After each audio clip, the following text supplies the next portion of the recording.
Question 3.20 for an arbitrary motion which of the following relations are true.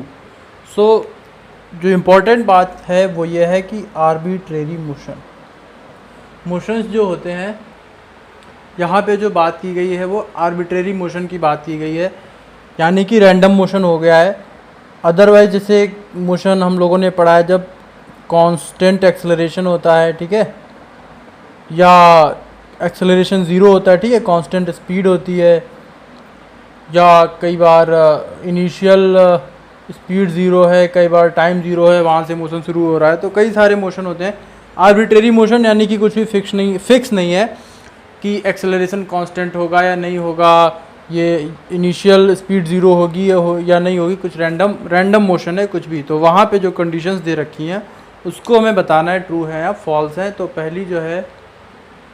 तो जो पहली condition दे रखी है कि average velocity equals to 1/2 VT1 plus VT2, यानी कि velocity in time T1 plus velocity in time T2, उनका जब एवरेज लेना होगा तो V1 प्लस V2 अपॉन में 2 कर दिया जाएगा, ठीक है।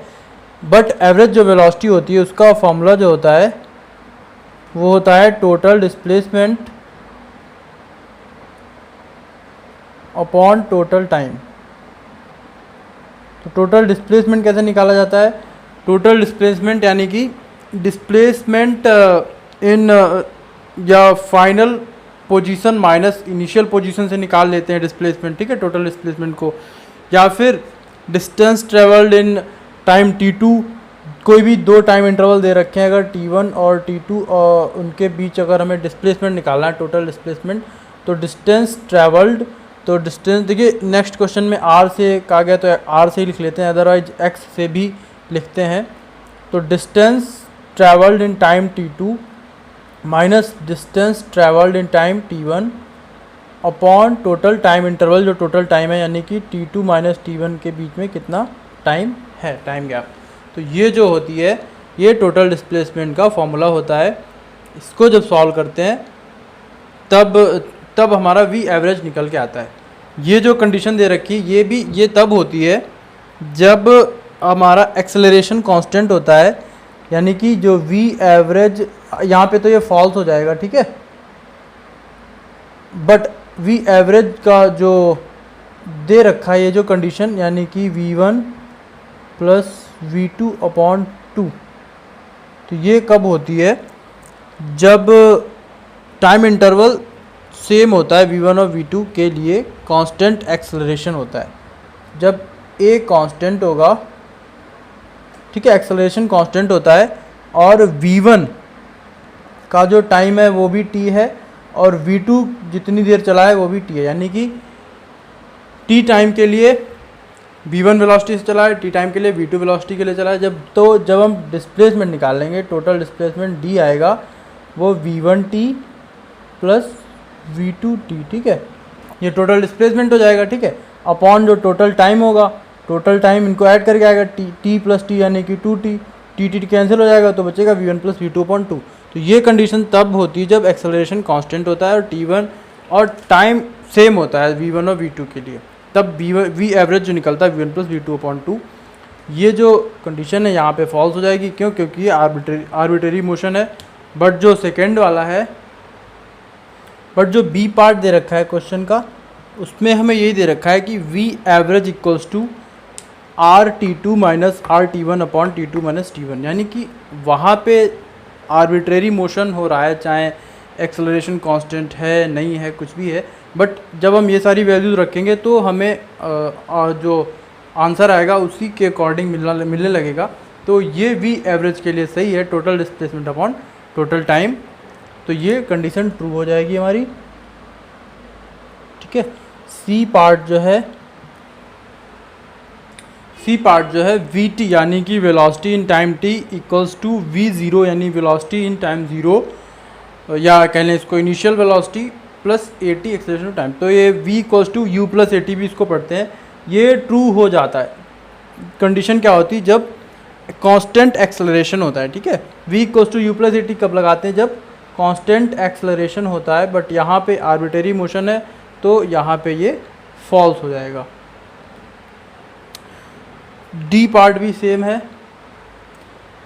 जो डी पार्ट है वो R T equals to R naught plus V naught T plus half A T square. तो ये हम लोगों ने पढ़ा है, आर टी मीन्स डिस्प्लेसमेंट, ठीक है। तो एस इक्वल्स टू ये you T plus half A T square, ये यू यानी कि velocity at time 0 plus half A T square से हम लोगों ने पढ़ा है। ये जो होता है ये एस नॉट होता है, यानी कि अगर उस टाइम टी इक्वल्स टू 0 पे अगर कुछ दे रखी है, उसमें डिस्टेंस दे रखा हो, ठीक है। मान लेते हैं यहाँ से शुरू हुआ, अब इसके आगे से निकालना, ठीक है। तो टी इक्वल टू 0 पे अगर कुछ डिस्टेंस दे रखा हो, इसको प्रूफ करते हैं तब ये पूरा आ जाता है आर नॉट करके।